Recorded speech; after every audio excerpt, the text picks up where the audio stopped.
Hi, everybody, and welcome to our webinar. My name is Marissa Adams, and I'm the marketing manager here at Trace Security. If you have any questions throughout the presentation, feel free to drop them in the chat, and we'll answer as many as we can at the end during Q&A. We will be sending out the slides and recordings to all attendees next week. And to get us started, I wanted to introduce Trace Security and give you some background on our expertise in information security. With over 20 years in business, Trace Security is a leading provider of cybersecurity and compliance solutions. Our company was founded on February 18, 2004, as one of the first technology companies to incubate in the Louisiana Technology Park. Our company's mission at its founding was simple: to help banks and credit unions protect their customer and member information and comply with GLBA, FFIEC, and NCUA requirements. Since then, Trace Security has served over 3,000 organizations across the United States. We have established many partnerships, most notably our strategic alliance with the Credit Union National Association, now called America's Credit Unions. As their exclusive provider of cybersecurity and compliance services, this partnership includes endorsement from over 20 credit union leagues. Trace Security's comprehensive portfolio of solutions allows organizations to manage their information security program through IT risk assessments and audits, social engineering, penetration testing, security training, and more. I'd like to introduce you all to Dylan Pellegrin, one of our information security analysts with over 7 years of experience in IT and cybersecurity. He currently performs all of our audit and configuration review services and recently earned his C-Risk certification. And I'm going to go ahead and turn it over to him so we can talk to you all about configuration reviews. Thanks, Marissa. Configuration reviews in the context of cybersecurity are systematic examinations of the settings and parameters within an organization's information technology assets and systems. Configuration reviews are a fundamental aspect of cybersecurity as they help organizations proactively mitigate risk and protect against potential threats. The goals of these reviews are to identify and remediate security vulnerabilities that could be exploited by attackers to gain unauthorized access, exfiltrate sensitive data, or disrupt services. While conducting these reviews, an organization should keep in mind some key objectives. Configuration reviews can be used to identify and analyze security vulnerabilities and weaknesses for various platforms, such as firewalls, servers, VPN, Microsoft 365 environments, Active Directory, and a wide range of cloud services. These reviews can be done manually by industry experts or by automated tools and services, such as Nessus, OpenSCAT, Qualys, and Firemon. Configuration reviews help an organization ensure adherence to security standards and frameworks, such as CIS benchmarks, the FFIEC examination handbook, NIST CSF, HIPAA, PCI DSS, and many more. Lastly, configuration reviews are designed to strengthen the overall security posture of an organization. From a defense in depth perspective, configuration reviews help paint a better picture of the organization's posture, allowing management to make informed risk management decisions. To start, we will discuss various devices and platforms that can be the subject of reviews. Configuration reviews can be broad in scope, and what to look for may vary for different devices and platforms. Some examples of what to look for when performing these reviews are: for firewalls, look for strict egress and ingress rules and filtering, as well as geo-restrictions for accessing organizational data. For servers, look to ensure that threat protection and prevention, such as IDS or IPS solutions, patching solutions, and access controls are configured securely. For VPNs, ensure that multi-factor authentication, whitelisting, and secure encryption methods are all in place. For 365 environments, check for secure account privileges, strong password standards, and verify strict sharing policies are configured. For Active Directory, check logging and audit functionality, secure access controls, and group policy configuration. And lastly, for cloud services, ensure strict access controls, encryption key management, and that whitelisting and blacklisting protocols are in place. Now that we touched on the different types, let's touch on why an organization should take on these projects. Configuration reviews help organizations comply with industry-specific regulations, such as the NCUA ICE requirements, and standards such as NIST and CIS. NCUA requires credit unions to implement a risk management framework that identifies, assesses, mitigates, and monitors cybersecurity risks. A good risk management program includes regular configuration reviews. Both NIST and CIS provide comprehensive benchmarks and guidelines for secure configurations of operating systems, applications, network devices, and more. While conducting configuration reviews, it's important to be wary of common mistakes. These mistakes may include leaving insecure default configurations, such as default administrative credentials, or implementing incomplete or ad hoc configurations, such as on-the-fly whitelisting. Another good thing to check for is insufficient logging, monitoring, and alerting controls. You want to alert the correct personnel in real time to ensure appropriate response. A good place to start might be the OWASP, Most Common Web Application Security Problems. They're general enough to be applied to a variety of environments and provide guidance. Configuration reviews help in identifying and addressing potential attack vectors. By mapping out all configurations and understanding how systems interact, organizations can identify potential attack surfaces or areas of the system that are vulnerable to attacks. This proactive approach allows for the mitigation of risk before they can be exploited. Different environments are configured differently, so not all configurations can be a one-size-fits-all. One resource organizations may find useful is the Common Weakness Enumeration List. The CWE is a community-developed list of common software and hardware weakness types that have low to significant security implications.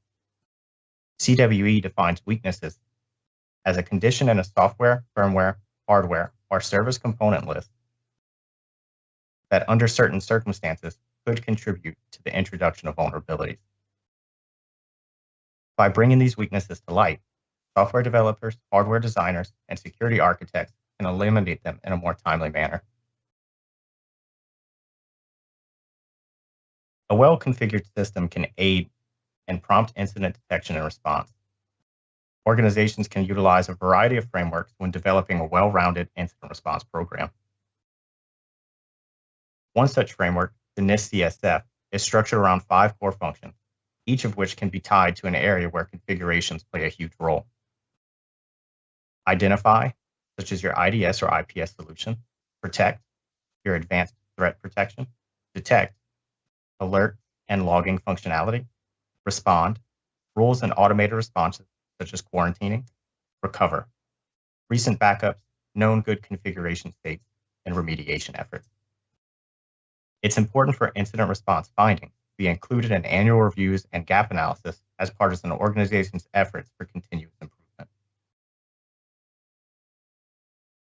The continuous review and improvement of configurations are essential to achieving heightened security posture.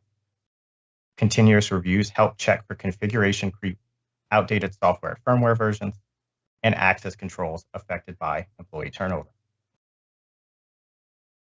The PDCA cycle, developed by the ICT Institute, touches on the importance of continuous improvement. Specifically, Step 4, ACT, references the review and assessment, continuous improvement, and updating of that assessment.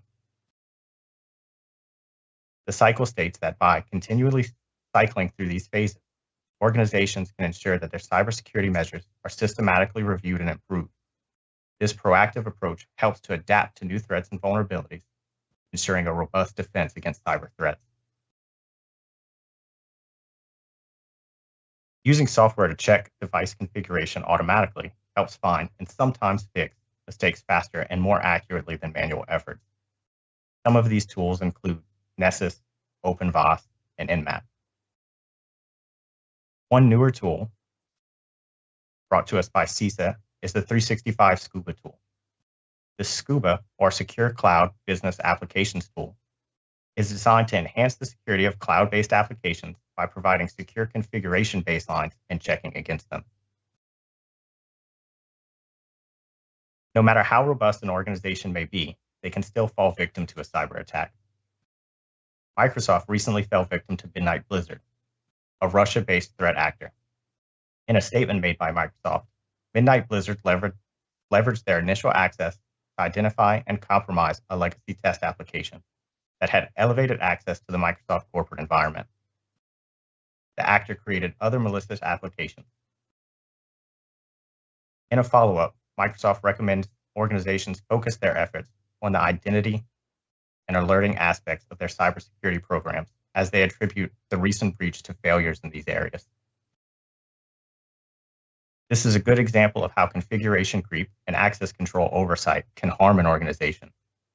Step 4 of the PDCA cycle, previously referenced, could have identified this older account, and steps to decommission it properly could have been put into motion.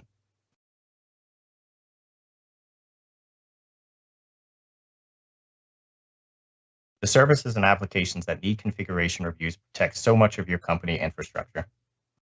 Besides the compliance need, it's important to an organization's overall security to ensure their security measures are actually working as intended. As we continue to move into 2024, configuration reviews should remain a priority for compliance, security, and maximizing infrastructure investment.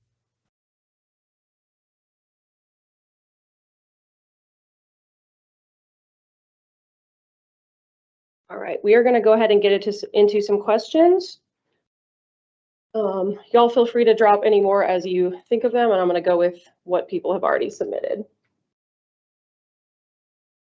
So for vendors that do not provide hardening guidelines or checklists, so I'm guessing this is like firewalls that aren't one of the major, like Cisco or something like that. What do you recommend for organizations to use as reference for these configuration? For situations like that, I would look into benchmark resources such as CIS. Even if the vendor provides guidelines, it's good to use multiple sources to ensure that nothing's overlooked. Okay. And realistically, how often should organizations be reviewing their configurations?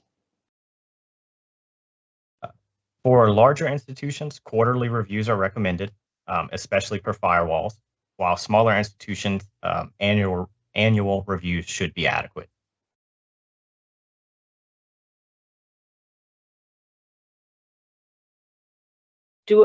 For our customer base, do you know what our customers typically do, if it's quarterly or annual or something in between? A good number of our larger clientele have recently switched to quarterly reviews, and then most of them are still maintaining that annual mark.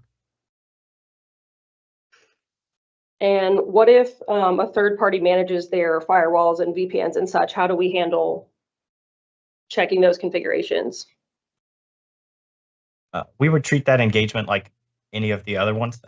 Looping in the MSP or third party management during the entire process, starting with the scoping call, can make sure that the project goes smoothly, and actually having them aware of those findings prior to our clients sending them that report can speed up the remediation process. Okay. All right. And somebody asked if you could, if you had any other information about the CISA Scuba tool. The CISA Scuba tool is a command prompt based tool that runs against your environment and checks against what CISA considers a baseline security configuration. And then it spits out a report highlighting areas that should be improved, whether that be some default configurations were left, or different alerting protocols, audit functionality, things like that. But it's all command line based, and I believe CISA actually published all those commands for organizations to use. All right. And do our configuration services change? Like say their VPN lives inside of their firewall, or vice versa, or if it does or does not, does that change the service? Slightly. We treat each project pretty individually and gather as much information as possible during that scoping process. That way we can tailor that configuration review directly to the client.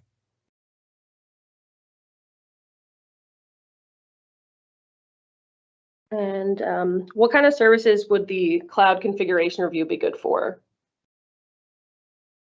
Microsoft Azure environments, AWS environments would be the top two, just to name some. But we can custom make configuration reviews for the vast majority of platforms. All right, I'm gonna wait a couple more seconds in case anyone else has any questions they want to drop in. Oh, okay. Do we only do security related baselines or best practices? Consolidation and duplication, cleanup on firewalls. Does that make sense to you?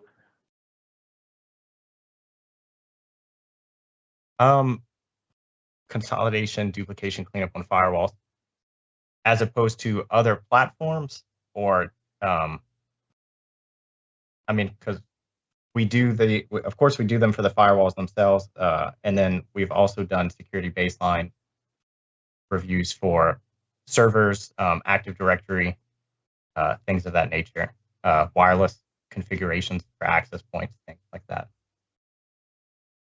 So certain organizations will have the same firewall configurations duplicated, and would that be considered one review because it would be the same configurations being checked? Yeah, for organizations that have multiple firewalls running the same configuration, such as high availability pairs, we do treat that essentially as one firewall. All right, it looks like that is all we have. As always, if you all think of any other questions after the fact, please feel free to email us or get in touch with Dylan or myself, and we will be sending out the slides and recording to everyone next week. So if you all have any further questions, well, we're all here to help. So hope you enjoyed it today.